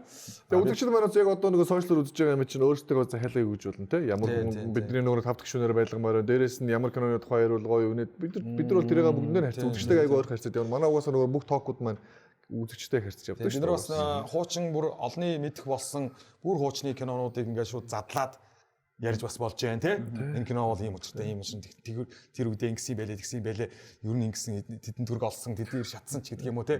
Энэ киноноос бол ийм үр дагавар гарсан ч гэдэг юм уу. Ингээд бүр олны мэдх кинонуудыг бас ингээд нэг буландаа оруулаад задлаад явсан. Тэгээ хамгийн гол нь энэ төсөл маань цааш үргэлжлэх эсэх нь үзэгч та бүхнээс хамаарна мөн дээрээс нь манай спонсор болоод хамаарна. Тэгээд бид нэр одоо албан ёсоор спонсор байгуулахдаа бид нэр нээлттэй шүү. Энэхүү төслийг те спонсорлоо хамтраад ажиллах юм бол бид нар бүр цаашаа энэ одоо энийг ертөнцийг энэ ч одоо бидний амьдралын нэг хэсэг болсон шүү дээ. За ер нь зарим хүмүүсүүд бол одоо бүр амьдрал нь болцсон явж байна те. Растиг хувьд бол жишээ нь. Тэгэхээр энэ имийг бид нар дахиад нэг жоохон одоо кино үзэх соёлыг тийм одоо юу гэдэг нь хөвшүүлээ. Дахиад жоохон хөгжүүлээ. Тэгээд шүүмжлэгчд гэдэг дөрүүд гарч ирээ нэг юм дээр ингээд тэр нь дандаа заавал уран сайхны кино хийдэг хүмүүс биш. Үзэгч хүмүүсийн үзэг байдаг ч юм уу яадаг чи. Тэгээ ерөөдөө нэвтрүүлэг маань явна. Тэгээ хамтран ажиллах спонсорууд бид нар бүгдээрээ нээлттэй Кино Talk албан ёсоор тунгаахгүй эхлэн өнөөдөр их бол тэг дугаар. Тий. Тэгээ цаашдаа Монголын кинонууд маань Монголын кино урлаг маань ер нь яг хаана яваад байна тий. Азийн кино хаана яваад байна, дэлхийн кино маань бол хаана яваа ойлгомжтой тий. Монголын кино юм шүү дээ. Тэр Монголын кино яагаад урагшаа ихгүй байна? Юу хоошин чангаагаад байна? Энэ тэр хин чангаагаад байна гэдээ бүр нэг зохиол. Энэ кино хийж бид нар магтахгүй. Тий. Угаасаа би ойлгохтой юм нэг чигээгүй. За өндөрлөө. За тэгээ. Bye bye.